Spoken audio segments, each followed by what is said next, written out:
We're back live. So it happens you go live and the streaming software crashes. But we are back at it. We are at number 37 of our Intent Company lives, about the halfway point of our 75 consecutive lives. So thanks for joining. Today we're going to be talking about leadership. Really the importance of leadership. You know, leadership is one of those common phrases that we don't really, if we fully grasp. Not going to be training so much on like how to be a great leader, but really the importance of leadership and how like your business, your life, your family, everybody needs you and I to elevate in our level of leadership. So, hey, help us out, get the word out. If you don't mind, do the like, the share, the comment, all that stuff. Hey guys, welcome back. And make sure to smash that like button, subscribe, and make sure to hit that bell for notifications. That's right. Thank you very much, Braden. I appreciate that. And so we are in the midst of our 75 consecutive lives. Today is day 37. And as part of our lives, you get access to a bunch of really cool stuff. Go to intentcompany.com/live. You can check out our workshops, follow us on social media, and we get a bunch of free tools from our customer journey assessment, our Intent Company group, and the WOW campaign blueprint. So go to intentcompany.com/live. Check out all that stuff. So that's going to be really good. So, you know, if you're in the business realm, you're an entrepreneur, you're doing the essence of leadership or reading a book about leadership, things like that. Those are all like, yeah, we know it. It's there. And, you know, I want to talk more just like organically, like if we were sitting down and having a conversation, because there's something that's happening. The more that I'm growing in business and in influence and in impact, I realize that the skill, the gifting of leadership, the development of the skill of leadership, the importance of leadership is actually like getting more and more and more important, right? There's a shift that happens as an entrepreneur, as a leader of any kind, where like you come to the end of yourself and you realize you can't do it alone. Right, and some businesses don't do that. I actually talked to many business people, and there are just certain ones that they refuse to make the shift from being like operator to leader. And I think that's the right phrase. You know, if you're any organization you have a business, you have a ministry, you have whatever, there's being an operator, which is the one where like you are the one doing the work. You're the one who's getting the clients, delivering the goods. You're doing it's like you get your hands on it. You can have a team around you, but they're really just helpers. They're just helping you, and you are the operator.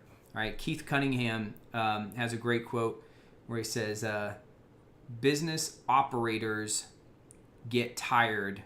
Business owners get rich." And that's kind of part of this idea that you make this shift from being like this solopreneur operator. And again, you could have actually a fair amount of employees. You could easily have 10, 12 employees and still be an operator. Where everyone, you know, all your customers are just buying you. You do everything. You get your hands all over everything. And everything and I already know if you're a business operator, like Keith Cunningham said, you're tired. You do everything. I got certain customers that wanna, in the sales process or whatever, they want to talk, they're interested, and like they're constantly so busy, running around doing everything. And it's actually it's funny because that's the number one law in the 21 Irrefutable Laws of Leadership, which is a great book by John Maxwell, 21 Irrefutable Laws of Leadership. And the first law in that book is the law of the lid. And I think it was funny that he put that first. Well, what is the law of the lid? It basically means that the business owner, the business leader, if you will, they are the cap. The business cannot go beyond them. They're the lid. They're the lid. They literally are the blocker from the growth happening in the organization. So what does that mean? Well, it just means the more that they have to have their hands on everything, the more limited everything's going to be. And I certainly and completely agree with that. I think about, for years, I just could not get my business past a certain point. Why? Because I had my hands in too many things. I had, 4 or 5 people I was paying in various roles, but I didn't trust them to own aspects of the business. I didn't empower them. I didn't lead them. I didn't guide them. I had helpers in my organization. And even with that, there was just a lid. There was a lid. And so whatever organization that you have, that you're leading, just because you're leading an organization doesn't actually mean you're a leader, right? You may be in the position of leadership, but that's completely different than like knowing how to lead, and I guess I'm kind of coming to grips with that right now, in realizing like, man, there's so much more that I could learn and grow in that aspect of leadership. And it's funny because, again, the more successful you get, the more disconnected you actually get from the things that you do. It's kind of weird. It's like you've got to transition. I've said this many times on these lives in regards to like business skills. Like you got to learn business skills. You got to learn finance and hiring, fire, all that stuff. But actually, probably the biggest business skill is the business skill of leadership, of leading people. Like what does it mean to be a leader, right? It's like so many different phrases, but we talked about this actually on Momentum yesterday, but you're in a certain place and you see a preferred future. You see a place that you can go, and you've got to lead and guide your team. You got to lead and guide your business. You got to move them forward, right? And you've got to start to, I'm preaching to myself right now. I've got to start to be more intentional about developing my skills as a leader than I am about delivering the product, marketer, implementer, all that stuff. There's people. The funny thing is a lot of the aspects of your business, there are just better people than you to do it. Like there's just people that are better than it. And there's a fear and an insecurity that sometimes business leaders, business owners have that prevent them from letting go and just in handing it over to someone else. And that is a huge aspect of it. We have to empower our people. We have to believe in them. I say to like my key people in my organization that, as it pertains to this area of the business, this area that you're responsible for, you're the owner. You own this aspect of the business, and if you need help, come to me. I work for you, right? From an execution standpoint, and then my skill, my gift, or my job, I guess is a better way to say it. My job is to ensure that they have all the tools, all the resources, all the inspiration, all the thought, everything that they need to just excel in their role. I need to empower them. And so it's a completely different set of skills. If you're not used to this, you've never done this before, this is a completely different skill set.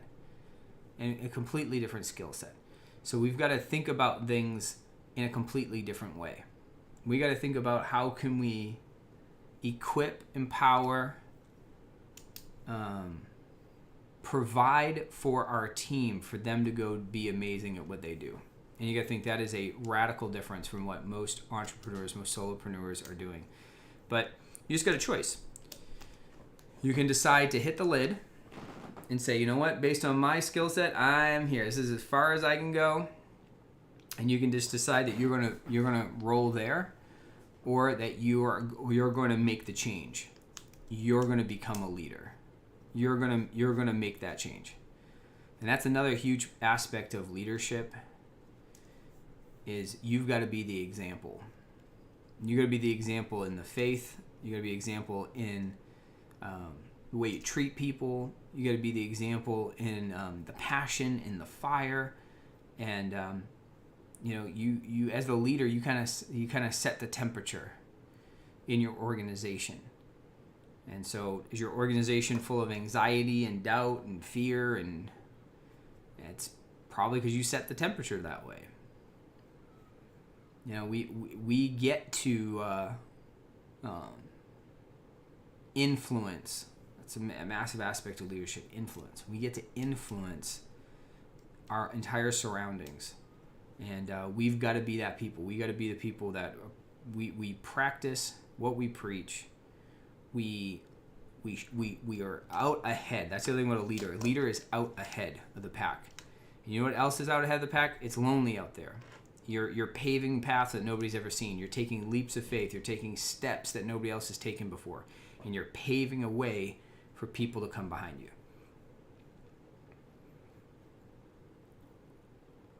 So if you find that your business, it's been difficult to like break through these ceilings, I have a pretty good hunch it's because you haven't figured out how to move out of operator and into leader role.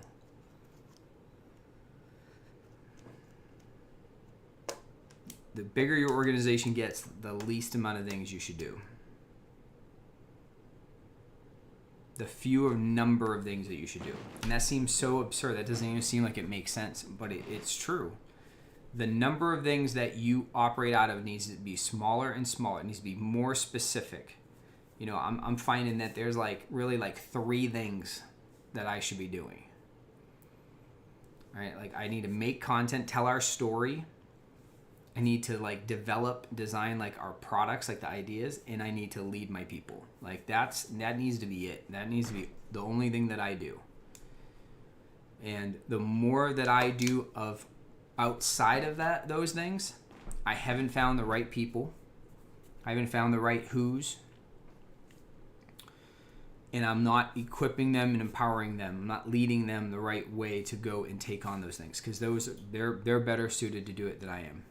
And if you find the right person that's passionate about that job, they got the skills, they got the attitude, they got they match your core values, they're fired up about what the opportunity is, and then you empower them, you equip them, you let them go.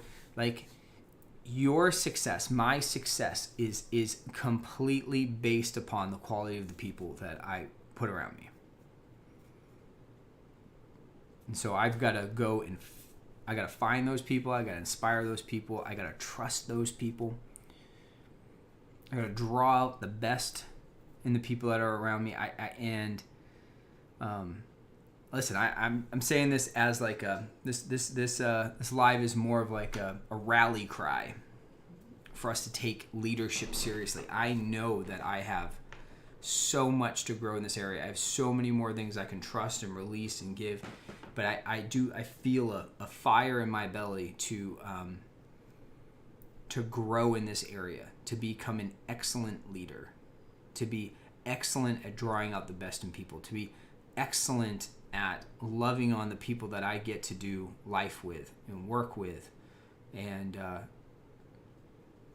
seeing and developing that team dynamic. It's kind of like the coach. Why are there certain coaches in different sports that just seem to always excel? Obviously, they're not the one out there throwing the thing, catching the thing, doing the thing. No, what are they? They're great leaders. And there's all kinds of different personalities in leaders. It's not a personality thing. It's not a charismatic thing. It's an intentional thing where they are intentionally pursuing how to draw out the best in people. Now, what does that mean? Well, there's systems, there's processes, there's protocols and ways you run meetings, and the ways that you do performance reviews, and the way you have compensation plans. There's all that stuff. Those are all the details. Those are all the specifics. But at the heart, and that's the thing, is you can't be tactically driven. Right? To be a great leader, it's not like you go do a Google search for the best compensation plan for your sales team. Now, is that something that a great leader needs? Sure. But what they need to decide first is that they are going to be fully committed to being a great leader. They're going to be fully committed to drawing out the best in people. Right? I think one of the biggest traits of a great leader is they're a servant. They serve their people. They serve their team. servant leadership. See, being a leader isn't like, man, if you think being a leader is being the boss and just telling everybody what to do so you can sit back, like, you're totally missing it. You're not drawing out the best in people. You're fear-mongering. And you know what? You get nobody who goes the extra mile for you. You get nobody who puts in the extra effort. Nobody who's fully committed to the vision, the passion, the mission of what you're doing. No. We have to serve the people. You gotta think we get to. There's people that have decided they trust. Think about that. When somebody decides they want to work for you, they're literally saying, I trust you enough to give my time, my passion, my skills, my gifting in a certain area. I mean, think about how many hours we spend every week in work. And somebody's saying, like, I actually want to give all of that time to you. Man, as an entrepreneur, you need to take that and be like, wow, like, these people, like, they trust me, and there should be a conviction to be like, I need to reciprocate. I need to be the best leader I can. I need to give them the best opportunities. I got to help them grow the most. I got to, man, it's like, what an awesome opportunity to have the ability and, the opportunity, to lead and to guide. And it's a blessing, and it's something that we shouldn't take for granted. And so you owe it. You owe it to your organization. You owe it to your team. You owe it to the people you get to lead, to be intentional about pursuing being a great leader. Being a great leader. So this isn't going to be the last time that I talk about leadership. Because this is going to be something that I am pursuing. I am pursuing. Again, aligned with my 3 things, there's 3 things that I want to personally excel at. Right? I want to be a great leader. I want to be a great strategist. And I want to be a great storyteller. Like, those are like 3 things that I personally want to be excellent at. So what are your 3 things? And that's the other aspect of a great leader. Great leaders grow. Great leaders are humble. Great leaders are moving forward. If you don't have certain aspects of your life that you are intentionally developing and growing in, again, that sets the tone. I can't have my team come into a meeting with me without me handing them a book and being like, oh, you should read this, you did that. I get a wonderful opportunity to pour into the lives of others. And so it's a short live today. It's more just like a little fire that was in my belly. And I hope that in some way I've encouraged you to be intentional about your leadership, be intentional about your position of influence, and do things that help you grow and excel in that area. And we'll have some more content, some more lives. I'll bring up some ideas. Every time I look over there, I'm looking at my bookshelf. Because I'm like, man, I got all these great books on leadership and this and that. And it's funny, I read most of them 10 years ago, 15 years ago. I was not ready. I already know, like we just mentioned, the 21 laws, the irrefutable laws of leadership, sharpening your leading edge, strength-based leadership. I mean, these are like some classic books, amazing books. And I just... these concepts are just, so sometimes we got to revisit some ideas. We got to dive in. And so, what are you committed to growing and excelling at? And are you spending time to intentionally invest in those areas? So, if you own a business, you run a company, you run a ministry, an organization, I encourage you, go become the best leader that you possibly can. Be intentional. Grow, develop, and move forward to be the best that you can. Your people deserve it. Your people deserve it. So, all right. Well, this was our 37th live.